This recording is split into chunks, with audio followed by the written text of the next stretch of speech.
حيث قال الله تعالى في كتابه الكريم: أعوذ بالله من الشيطان الرجيم.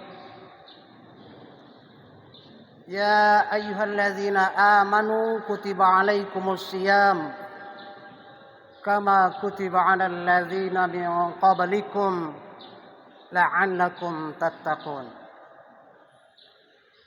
وقال أيضا في آية أخرى: يا أيها الذين آمنوا استعينوا بالصبر والصلاة إن الله مع الصابرين واستعينوا بالصبر والصلاة وإنها لكبيرة إلا على الخاشعين. Alhamdulillah, segala puji hanya milik Allah Subhanahu wa Ta'ala semata. Pada kesempatan pagi hari yang cerah ini, Allah masih memberikan kesempatan waktu kepada kita untuk senantiasa mentadaburi, mempelajari, mengamati, menghayati ayat-ayat Allah dan hadis daripada Rasulullah sallallahu alaihi wasallam. Dan itulah seharusnya kita senantiasa menyempatkan waktu untuk senantiasa mentelaah ayat-ayat Allah Subhanahu wa taala dan hadis-hadis Rasulullah sallallahu alaihi wasallam.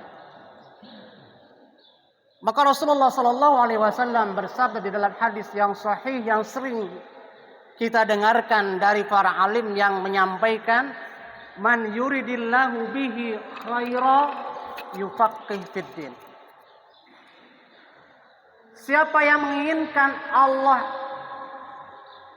yang Allah menginginkan pada seseorang itu ada kebaikan, yufaqih fiddin, maka Allah berikan padanya faqih di dalam agama. Berarti man lam yuridillahu bihi khaira wa lam yufaqih fiddin. Ketika Allah tidak menginginkan pada seseorang itu ada kebaikan, maka tentunya Allah tidak akan memberikan juga kepadanya faqih di dalam agama, faqih di dalam syariat. Ketika kita ingin memahami jamaah imamah, tentunya setiap kita harus mendalami jamaah wal imamah. Ketika kita ingin paham dan mengerti tentang saum, bagaimana saumnya Rasulullah sallallahu alaihi wasallam, tentunya kita harus faqih dalam memahami dan mempelajari pada hal itu. Maka berbahagialah wahai ikhwan wal akhwat, muslimin muslimat yang masih tetap istiqomah untuk senantiasa faqih di dalam agama. Berarti Allah masih menginginkan ada kebaikan-kebaikan pada diri kita. Salawat dan salam,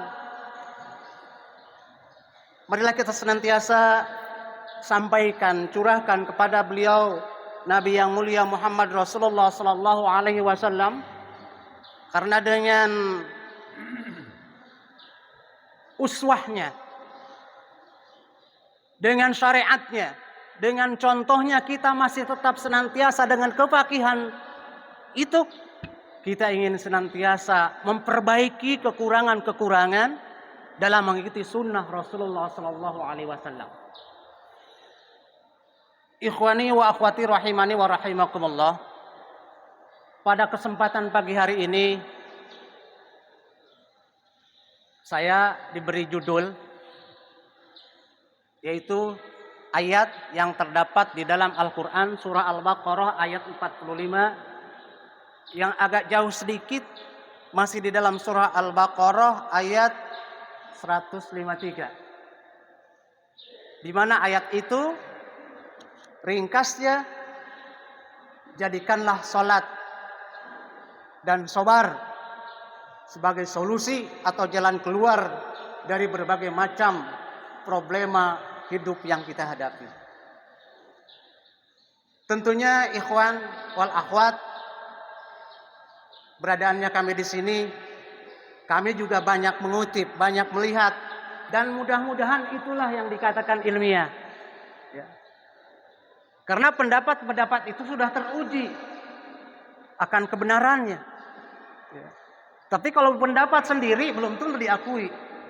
Tapi kalau pendapat orang lain, bisa saja itu banyak orang yang mengakui. Maka itulah ilmiah sebenarnya. Apalagi kalau sudah berhubungan dengan ayat dan hadis, tentunya kita beribrah mengikuti al-ulama as-sabiqin, para alim-alim yang telah lalu. Maka pada kesempatan pagi hari ini saya akan banyak mengutip tentang penjelasan ayat yang berkenaan dengan sobar dan sholat menjadi penolong bagi setiap kita. Allah berfirman, A'udzubillahi minasyaitonir rajim. Wasta'inu bis-sabri was-shalah wa innaha lakabiratun illa 'alal khashi'in. Jadikanlah sabar dan sholat sebagai penolongmu. Dan sesungguhnya yang demikian itu sungguh berat kecuali orang-orang yang khusyuk. Ada pendapat sebagian ulama mengatakan begini. Wasta'inu, maknanya wasta'inu ala tarki ma tuhibbuna minas syahawati dunya. Waddukhul fi ma tastastiluhu nufusakum min qubulil Islam.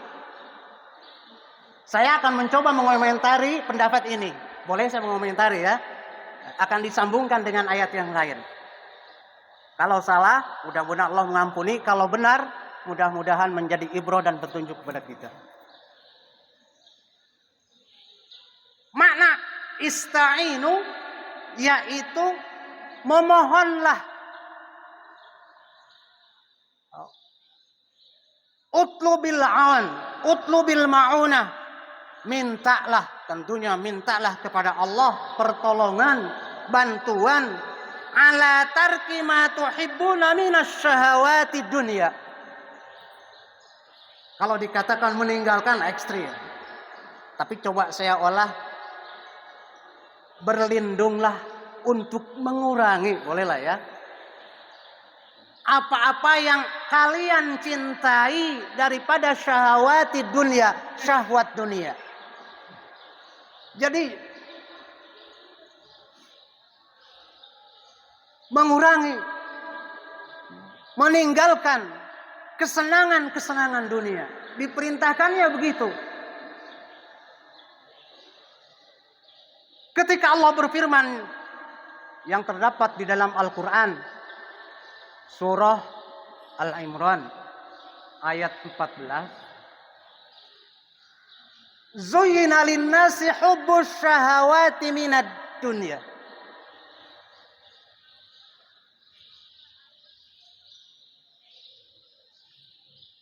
Allah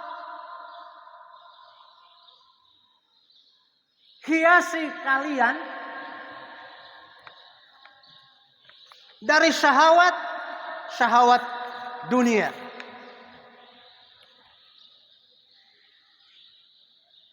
Hubbus syahawatu minan nisa, maafkan.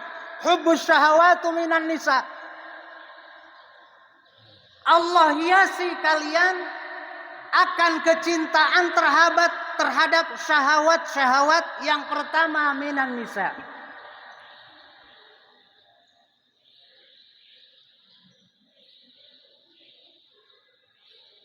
Memang Allah ciptakan kita sebagai manusia, terutama ar-rijal.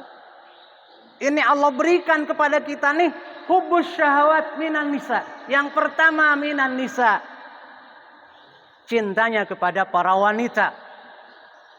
Maka kalau Umar bin Khattab radhiyallahu an, bahwa wanita itu kan lahmi 'alal wadham. Saking hebatnya ujian wahai para muslimah, para wanita, bahwa Anda ini diumpamakan seperti seonggok daging yang ada di atas talenan. Siapapun ingin menghajarnya, kira-kira begitulah. Illa madubba alaiha, melainkan siapa yang dia dijaga oleh walinya, oleh yang hak untuk menjaganya. Maka wahai muslimah, berhati-hatilah Anda, karena Anda adalah menjadikan senangnya pria terhadap kalian. Hubbus syahawat minan nisa.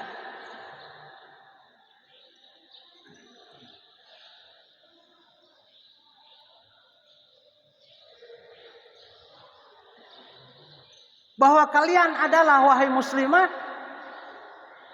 sesuatu yang memang sangat dicintai oleh para pria. Dan ini adalah fitrahnya begitu manusia nih.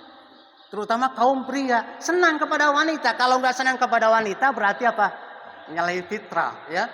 Tapi awas, jangan lupa bahwa perempuan An-Nisa, ya, An-Nisa akan menjadi sebesar-besarnya fitnah bagi seorang lelaki. Kata Rasulullah sallallahu alaihi wasallam, wahai para lelaki, para bapak, suban terutama nih, ma taraktu ba'di fitnatun. Tidaklah aku tinggalkan setelahku fitnah, ujian, cobaan, adarru 'ala rijal, yang lebih berbahaya bagi seorang lelaki minan nisa, yaitu para wanita. Akan tetapi wahai wanita, wahai An-Nisa, yang tadinya Anda semua menjadi sebesar-besarnya fitnah, sebesar-besarnya ujian bagi seorang lelaki, maka akan menjadi seindah-indahnya perhiasan dunia seiring dengan ketakwaannya kepada Allah Subhanahu wa taala. Subhanallah, yang tadinya menjadi sebesar-besarnya fitnah bagi seorang lelaki, maka Anda semua wahai para muslimah akan menjadi seindah-indahnya hiasan di dunia ini di hadapan para suami. Seiring Anda dengan ketakwaan Anda, dengan keimanan Anda kepada Allah Subhanahu wa taala. Ikhwani wa akhwati rahimani wa rahimakumullah. Kemudian apa yang Allah jadikan hiasan syahwat bagi kita? Yang kedua adalah al-banin, yaitu anak-anak. Anak memang menjadi sebuah ujian. Bisa membawa kepada ayahnya, keluarganya ke dalam surga. Bisa membawa, menggiring saudaranya, keluarganya, bapaknya, ibunya ke dalam neraka. Yang kita harapkan anak-anak kita semua, terutama anak-anak kita yang ada di Al-Muhajirun ini, membawanya ke dalam surganya Allah Subhanahu wa taala dan menghalanginya para wali-walinya untuk masuk ke dalam api neraka. Kemudian apa yang menjadi hiasan bagi manusia, indah bagi manusia? Wal qanatiril muqantarah. Para ulama banyak yang sepakat bahwa al-qanatir al-muqantarah al-amwal al-katsir. Harta yang banyak. Dari apa? Minaz zahabi wal fiddah, dari emas dan perak. Wal khailil musawwamah, dari kuda-kuda pilihan, kendaraan pilihan. Wal an'am wal haras, binatang-binatang ternak dan sawah ladang. Dzalika mata'ul hayatid dunya, itulah mata'ul hayatid dunya, kehidupan dunia. Wallahu indahu husnul ma'ab, dan di sisi Allah lah tempat kembali yang baik atau surga. Ikhwani wa akhwati rahimani wa rahimakumullah. kembali mengomentari ayat yang tadi, wasta'inu bis sabri was shalah. Mohonlah pertolongan kepada Allah bahwa salat dan saum kita menjadikan penolong kita, menjadikan solusi jalan keluar dari problema-problema yang kita hadapi. Baik problema yang sedang kita hadapi ataupun juga problema yang akan datang. Karena Rasulullah sallallahu alaihi wasallam bersabda, karena Rasulullah sallallahu alaihi wasallam idza ahzabahu amrun shalla. Jika Rasulullah sallallahu alaihi wasallam ditimpa satu musibah atau keresahan, kegelisahan, maka beliau melaksanakan sholat. Maka sabar dan sholat adalah menjadi penolong.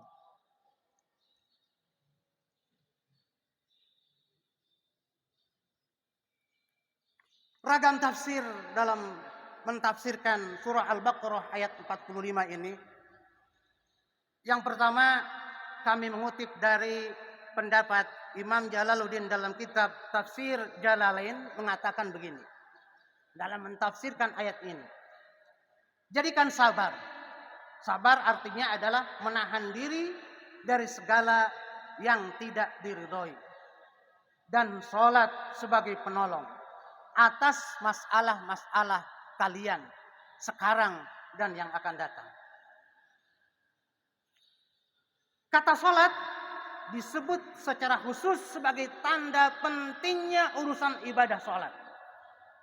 Sebuah hadis yang diriwayatkan Rasulullah SAW tadi bila didatangi dengan hal-hal yang dianggap itu menjadi gelisah, menjadi katakanlah resah, maka beliau bergegas untuk melaksanakan sholat. Kemudian beliau juga mengomentari bahwa ayat tadi sebenarnya khitabnya adalah orang Yahudi Madinah. Di mana orang Yahudi Madinah setelah disampaikan syariat Islam oleh Rasulullah sallallahu alaihi wasallam, dinullah kepada mereka tidak kunjung beriman, tidak kunjung bertakwa kepada Allah Subhanahu wa taala. Kenapa? Karena diterhalang dengan hubbus syahawati minan nisa wal banin wal qanatir dan seterusnya. Terhalang dengan itu, maka turunlah ayat ini. Maka ketika ada yang mengomentari itu sudah wajar. Kenapa? Karena ayat ini memang berkenaan dengan ketidakberimanan, ketidakbertakwaan atau tidak meyakininya akan perintah-perintah Allah, akan syariat Allah Subhanahu wa taala, sehingga mereka tidak mau beriman dan banyak mereka yang kufur kepada Allah Subhanahu wa taala. Kemudian Imam Al-Badawi dalam kitabnya Anwarut Tanzil wa Asrarut Tanwil mengatakan, surah Al-Baqarah ayat 45 berkaitan dengan ayat sebelumnya tadi. Surah Al-Baqarah yang ke-44 setelah diperintah tugas berat, yaitu meninggalkan kekuasaan dan berpaling dari kerakusan pada harta duniawi.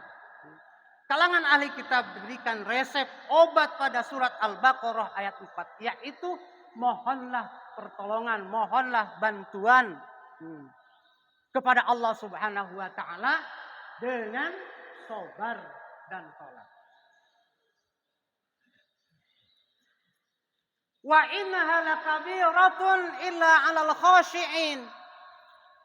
Wa innaha, ada yang mengatakan kalamul Arab, bukan kalamullah.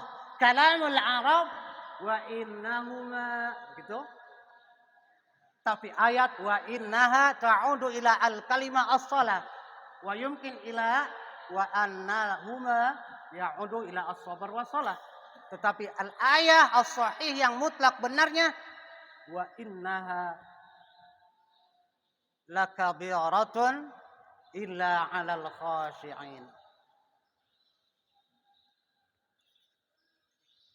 Maka amat sangatlah berat untuk menjadi seorang hamba yang sabar, seorang hamba yang senantiasa lazim melaksanakan sholat. Amatlah syakoh, saqilah jiddan, sangat berat sekali. Illa 'alal khashi'in. Maka tidak akan dirasakan berat, tidak dirasakan susah untuk melaksanakan sholat 5 waktu dan sholat-sholat yang lainnya, tentunya bagi orang-orang yang khusyuk. Beberapa pendapat, apa itu makna khusyuk? Khusyuk secara bahasa berarti tunduk, merendah dan tenang. Khusyuk adalah tunduk dan merendahkan diri. Kemudian As-Sa'di berpendapat khusyuk adalah al-khauf yang berarti gentar, al-khasyah yang berarti khawatir, al-khudu berarti tunduk, al-itsbat berarti takut, dan al-wajal berarti khidmat.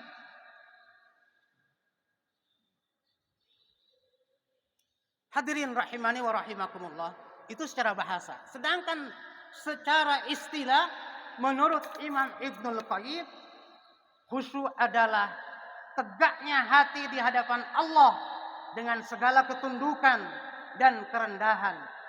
Dan tempatnya khusyuk adalah hati, dan hasilnya timbul pada anggota tubuh, dan itu merupakan manifestasinya.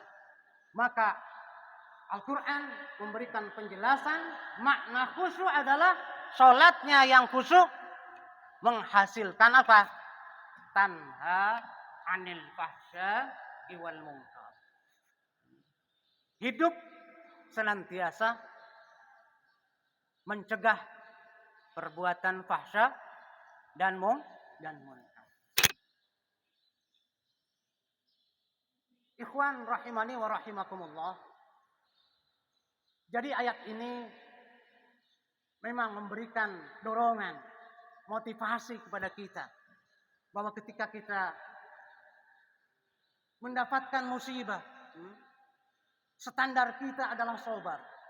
Standar kita adalah sabarnya para rasul. Siapa? Yang digolongkan kepada ulul azmi, Nabi Musa, Nabi Isa, Nabi Ibrahim, Nabi Nuh, satu lagi Nabi Muhammad Sallallahu Alaihi Wasallam. Standarnya sebenarnya itu. Ketika berbicara sabar, itu standarnya. Jangan mengambil standar lain. Baru tuh yang dikatakan kemarin, kata yang menyampaikan objektif atau subjektif tuh. Benar itu, ya, benar kebenarannya. Standar sabar kita coba ukur dengan itu. Mau masuk kepada kaumnya Nabi Nuh, masuk kepada Nabi Ibrahim alaihissalam, akan masuk kepada taifahnya Nabi Muhammad, akan masuk kepada taifahnya Nabi Musa alaihissalam. Coba Anda bayangkan, bagaimana kaum Nabi Musa alaihissalam, bagaimana kaum Nabi Ibrahim alaihissalam. Dan pada masa itu, ikhwani wa akhwati, adalah kemungkaran terbesar yang terjadi di masa Nabi Ibrahim alaihissalam. Bisa nggak kasih contoh? Bayangkan ikhwan, Tuhan ini kata mereka, sembahan mereka ditaruh di baitnya Allah subhanahu wa ta'ala. Kira-kira ada enggak kemungkaran terbesar selain itu? Bagaimana keadaan Nabi Ibrahim alaihissalam? Sabar ikhwan.